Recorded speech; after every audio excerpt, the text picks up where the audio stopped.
One of the biggest questions that you can ever have answered in your life is the one on why God made you. And we're going to look at that today. I remember when I was just thinking that the reason why God made us is to worship Him or to serve Him, or for the sole purpose of just believing in Him, believing that He exists. But today we're going to look at the Scriptures and see if that is correct. Does the Scriptures teach that? We need to understand that this is something very big. If we have this wrong, we're going to work very hard for a very long time in our lives, and we can miss things completely. Stephen Covey said that if you put a ladder against the wrong wall, every step you take, you get closer to the wrong place. And I think that is what happens if you don't know why God made you. There's basically three kinds of life. You get a life with no purpose, then you get a life with the wrong purpose, and then you get a life with God's purpose. A life that has no purpose has got no goals, no plans, random actions, and you're always busy with someone else's agenda, and you waste time and things always leads nowhere. But then we get the second category, and this is where I think a lot of people can fall into, and that is a life where we have the wrong purpose. We've got clear goals, we've planned our life, but it's in the wrong way. We work very hard, and it still has nothing that will end up eternal. That is the whole goal, is what we're busy with must have eternal value. It is a life that needs willpower and dedication, where everything is basically focused on how hard you try, because this is not born from God. It doesn't flow from what I said 2 lessons ago, where it comes forth from God creating. It is more you trying to create and you making your own life by your own power. More about that in future lessons. So we can then have a life that is born from God. That is also a life where there's clear goals, clear plans, and clear steps. But what we find here is an underlying peace. And that is what I've experienced when I really realized why God made me. So we have to look at the text, and we have to look at how we're going to determine how God made us. Now, in this lesson, we're going to look at 2 basically tools that we can use. The one is just the Bible. Read some verses that will simply say why God made us. And then the other one, and this is the one that I would like to just walk along a little bit more, and that is to look at the nature of God. And then see from His nature, from who He is, to extrapolate from there why He made us. And then also to test if the reasons that we have can even line up with His nature. We basically call that, to a certain degree, a social theology. We study the nature of God, but we have certain aspects of Him that is described in the Bible in view, and from there we extrapolate. Now, one of the things that we need to know clearly is that the Bible basically describes God as a relational being. So He's relational. And one of the greatest relational offices, if you want to call it like that, of God, or the nature or the character of who God is that He is a Father. We clearly find that in Matthew chapter 6, verse 9, and we also see that in Luke 11, verse 13. Matthew 6:9 is the famous Our Father, the Lord's Prayer. How do we pray? We pray, Our Father. And then He even says in another place, He says, if you who are evil know how to give good gifts to each other, how much more will your heavenly Father not give you the Holy Spirit or good gifts? We find the parable where He's talking about God and people in, this is now Jesus, in Luke 15 verse 11, He says, the Father had 2 sons. So we are clearly seeing that God is a Father. We are then His children. John chapter 1 verse 12 says we've got the right to be called the children of God. Romans 8 verse 14 talks about us as the manifestation of the sons of God. So you find this family relationship. Well, it goes further than just family, or it's also explained in different categories. One is friendship. The Bible says Abraham was called the friend of God. Jesus called His disciples friends. So we find this the Messiah, God's Son, the one in whom the fullness of God manifests bodily, call his disciples his friends, his own. We also find the relationship between Jesus and ourselves described in marriage. God is Father, we are children, friends, bride of the Messiah, and so forth. So we find this family logic. Now, I think if we have that as a foundation, we can ask ourselves this question. If we look at God and we can see that he fits beautifully within the concept of friendship, relationship, father-son, marriage, and so forth, we can ask questions on why we would have children and see if God that is better than us has not maybe the reasons why we would say he would have children, and that is basically less pious than our reasons. When we look at worship, for instance, what father, if we say that God made us to worship him, what father has children so the child can worship him? Only dictators, kings, and tyrants demands worship. You must worship me. And if you don't worship me, then this will happen to you. The scripture clearly says we love him because he first loved us. The love starts with him, not with us. Let's look at service, for instance. If we look at service, slaves, for instance, are we made to serve God? We've now seen worship. It just doesn't make sense that God has made us for the purpose of worshiping him, because we don't even have children for that purpose. I just want to put this caveat in here. I'm not saying that we should not worship God. I worship God with all my heart, all my soul, all my mind. That's what the scripture says. Worship the Lord your God. But it is not from the perspective of you must do it or I'm going to kill you. There's another reason why God would say we should worship him. It's like my child. I would say to my child, obey me, honor me. It's not because I'm demanding honor from the child. It's because I know if the child honors me, the child's life is safe.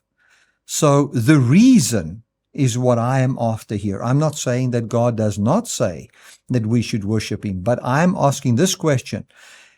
Does the scripture teach that God made us for that sole purpose, or is there another reason?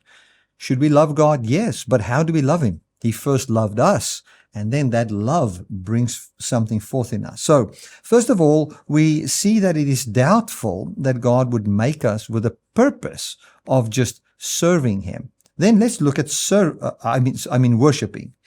Stumbling over my words here. Let's get to service. Did God make us to serve him? Well, slaves and masters want service. Employers pay for service. Mark 10 verse 34 says, Jesus clearly says, I did not come to be served, but to serve. And he's a good example of who the Father is. If you've seen me, you've seen the Father. What does Acts 17 says? We've read it in the previous lessons clearly. It says, God is not served by human hands as if he needs anything. Who marries his wife for the purpose to be worshipped or served by the wife, or vice versa? A man marries to share his life with his wife and to provide for her. A wife submits so that she can receive that life. And this is a picture of how God gives life to us. Let's look at children. Do you have children so that they would believe in you and worship you? If you bring it to belief. Do you have children saying, well, I need somebody just to believe in me, and if they don't believe in me, I'm going to kill them? No. Belief is part of relationship, but that is not why we have someone. I wasn't thinking when I was thinking of getting married that I'm going to have a wife and the reason would be that she can basically believe in me because I need someone to trust me because I'm a faithful person. No, that is not how it works. A child believes in the father or in the mother, and in that belief, we find, as I've said, is longevity. protection, and so forth. It's part of a relationship. It's not what is demanded. Otherwise, you're going to punish. Who of you, if your child doesn't believe in you in the depth of his heart, will say, well, my child doesn't believe in me, let me kill him? No. If he doesn't believe in you, he's not going to take your advice, and his life can come to destruction. So let's look a little bit further. So why did God make us? I believe that God made man to share his life with us. We can clearly see that even when we have children. Why do you have a child? You have a child because you want somebody to inherit everything that you've ever worked for. You want to give your life to someone so they can share in life and have life. That is what you want. God made us for the very same reason. He made us so that we can find him, Acts says. That finding of him we find in Acts 17. I don't have the full verse here in my notes, but you can go and read Acts 17. He says, God has placed man on the earth for the purpose to find him. What does it mean to find God? You know, if you are a fisherman and you take someone else with you fishing, he's with you and he can find himself at the fishing waters. But it doesn't mean that he is found fishing or is found fishing. Someone who has found fishing is somebody who has been consumed now with fishing. Fishing has found him and he has found fishing. I hope you get what I'm trying to explain here. To find God is to find his very life lived in you. What it is to live from the foundation of eternal life and be a being from where life just gushes forth to the benefit of others. That's why God made us, to share in his life. Basically to feel what it feels like to be like him, to know what it feels like to be eternal and to have unending life. That is why he made you. And he made you as a human with a physical body for that purpose. Let us read 2 Timothy 1 verse 9 and 10. It says, he saved us and called us according to his own purpose and grace given in Christ before time began. This purpose is now shown through the appearing of Jesus. Now it shows the purpose that God has towards us. And the purpose has always been that available in Christ, which he will then bring forth. And this is it. Let me read it. This purpose is now shown through the appearing of Jesus, who brought life and immortality to light. So what is the purpose? To have eternal beings that can share in the very life only God possesses. You need to understand that John chapter 1 says, in the beginning was the Word.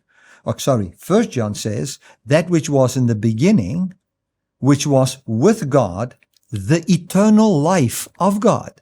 So that which God wants to share with us, that manifests, is his eternal life. He wants us to feel what it feels like to be flooded with love to the point that nothing threatens our lives and that we can pour out our lives for others, sharing in his life. So Titus 1 verses 2 and 3 says the same thing. Paul says, I'm in the hope of eternal life, which God promised before the beginning of time.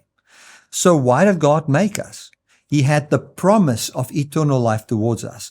He said, let me give my life to someone. And from that promise, everything was made. That is the goal. That is what it says. Life and immortality came to light. The purpose came to light in Jesus Christ. So we are fashioned for life. We can see this in 2 Corinthians 5 verses 1 to 5. We have a building from God, a heavenly house. What is mortal will be swallowed up by life. God fashioned us for his very purpose, to give us the Spirit as a deposit. We see here clearly 2 Corinthians 5. Let me just read it from a different translation here.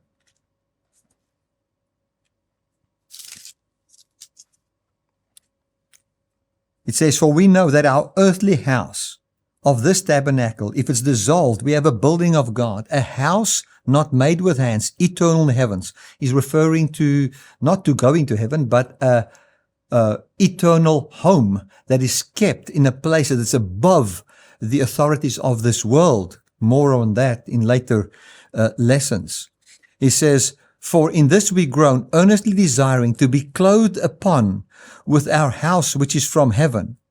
If so be that being clothed we shall not be found naked. For we that are in this tabernacle groan, being burdened, not that we would be unclothed, but that we'll be clothed upon, that mortality might be swallowed up of life. Now, he that has wrought us for this same thing is God, who has given unto us the earnest of the Spirit." So what is he saying here? He's saying that the reason why God made us is so that we can be eternal, physical human beings. And you might say, but that is absurd.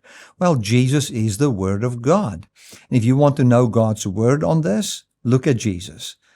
What God does in Jesus is what He's saying to us. God, what are you saying to me? Look at Jesus. He's born of a woman. He believes. The world might have pushed back against Him. They murdered Him. But what did God do? Raise Him from the dead to live forever. That's why God made you. That is why He made you. We are shaped into the image of God.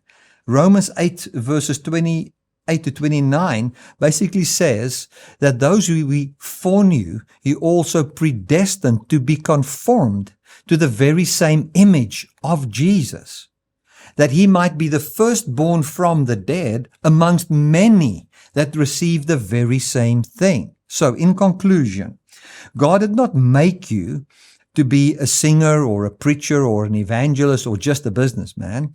Those are temporal things. They end.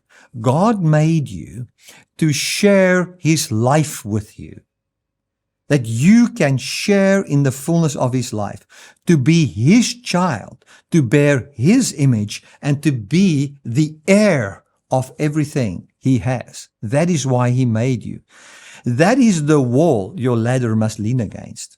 Every step up this ladder then brings you closer to that which God made you for. Rest in this.